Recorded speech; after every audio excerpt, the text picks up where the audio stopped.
Olá, meninos! Tudo bem com vocês? Eu sou a professora Maria Beatriz, de Língua Portuguesa, e hoje falaremos um pouquinho sobre vocativo. Antes de começarmos, lembre-se de se inscrever no nosso canal e já ativar o sininho de notificações para receber todo o conteúdo que é postado aqui no Brasil Escola. Mas vamos à nossa aula. Pessoal, observe bem estas duas frases. Pai, o jantar está pronto? Ou, ó céus, estou com muita fome. Perceba que estes dois termos, pai e ó céus, não estão subordinados a nenhum outro termo naquela oração. Por isso, nós o chamaremos nesta aula de vocativo. Podemos entender então esses vocativos como uma partícula capaz de invocar, chamar, nomear com ênfase maior ou menor uma pessoa ou qualquer outra coisa personificada. Visto isso, eu preciso entender esse vocativo como uma partícula isolada, a qual não faz parte nem do sujeito e nem do predicado. Então, eu preciso marcar o meu vocativo sempre com algum sinal de pontuação. A princípio, uma vírgula, mas qualquer outro que o isole em determinada frase, podendo ser, por exemplo, um ponto de exclamação ou reticências, dependendo da entonação da frase. Esses termos vocativos podem aparecer em determinado período como um substantivo, um adjunto ou até mesmo como um pronome do caso reto. Vamos ver alguns exemplos para que fixemos verdadeiramente esse conteúdo. Olha só, na frase, professor, ainda não compreendi essa questão. Perceba que professor, ali no comecinho da frase, é separado por vírgula e indica um chamamento. Alguém está se direcionando ao professor para apresentar alguma frase ou alguma dúvida ou alguma afirmação qualquer. Olha ali, professor, eu ainda não entendi essa questão. Viram só? Em outra situação, o vocativo também pode ser composto por um adjunto adnominal. Lembrando que adjunto adnominal é aquele termo que acompanha um nome em determinada situação. Na frase, que linda canção, meu amor, a palavra meu acompanhando o nome amor exerce uma função de adjunto e meu amor, nesse caso, lá no finalzinho da frase, após uma vírgula, é o nosso vocativo. Em uma última situação, nós podemos considerar o vocativo composto por um pronome pessoal do caso reto. Tá lembrado dos pronomes pessoais do caso reto? Eu, tu, ele, nós e assim por diante? Olha só o exemplo. Atenção, você, desligue o celular enquanto dirige.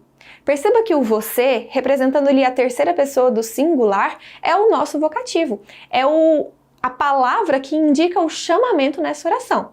Uma coisa interessante de analisarmos a partir dessas três exemplificações é que o nosso vocativo pode aparecer no início da frase, ao final dela ou mesmo no meio, como é o caso do último exemplo com o pronome pessoal. Um aspecto interessante para se ressaltar quando falamos de vocativos é que esse vocativo pode muitas vezes ser antecedido por uma interjeição. Essa interjeição, ou melhor, a interjeição mais comum que precede um vocativo é o ó, por exemplo. Ó, minha amada, esperei tanto por esse momento. Perceba a ênfase dada à interjeição ó. Ali a intenção é realmente ressaltar, dar maior ênfase, maior valor ao vocativo. E muita atenção. Perceba a frase.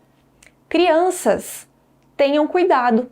Nesse caso, nós podemos achar que a palavra crianças é o sujeito da oração tenham cuidado, mas não. Ela é só um vocativo que não pertence ao sujeito e não pertence ao predicado da nossa frase. O sujeito de tenham cuidado é um sujeito elíptico, é a terceira pessoa do plural. Vocês tenham cuidado.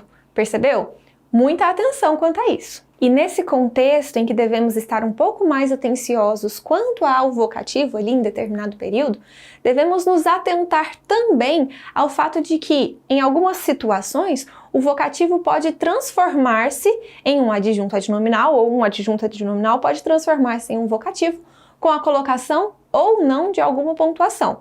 Olha o exemplo utilizando como pontuação a vírgula, para que isso fique realmente claro. Na frase, foi só uma brincadeira boba, o termo boba acompanha o nome brincadeira e por isso, sem nenhuma pontuação, ele exerce uma função de adjunto adnominal, aquele que acompanha o nome brincadeira. Se eu colocar uma vírgulazinha depois de brincadeira, olha a mudança na entonação primeiramente. Foi só uma brincadeira, boba. Esse boba deixa de acompanhar o substantivo brincadeira e torna-se então um vocativo, uma forma de direcionamento daquela oração. Foi só uma brincadeira.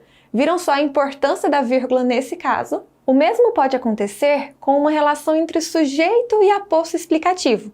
Olha só essa frase. João, meu filho, está animado com a nova escola. Perceba que meu filho, entre vírgulas, indica um aposto do termo João. João, explicando que João é meu filho, está animado com a nova escola. Tudo tranquilo até aqui?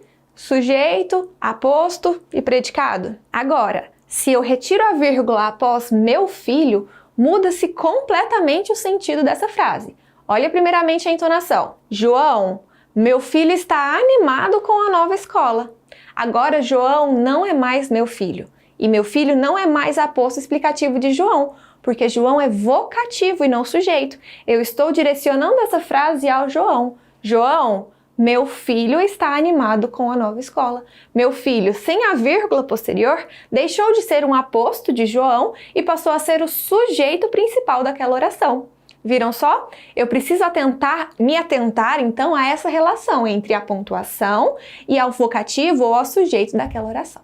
Parece ser um assunto simples, mas existem algumas particularidades diante das quais precisamos ter atenção. Espero que você tenha anotado cada uma delas e aprendido de fato esse conteúdo. Nos vemos na próxima aula, mas antes de mais nada, curta o nosso vídeo, compartilhe com seus amigos, procure-nos nas redes sociais e acesse os links aqui na descrição. Até lá!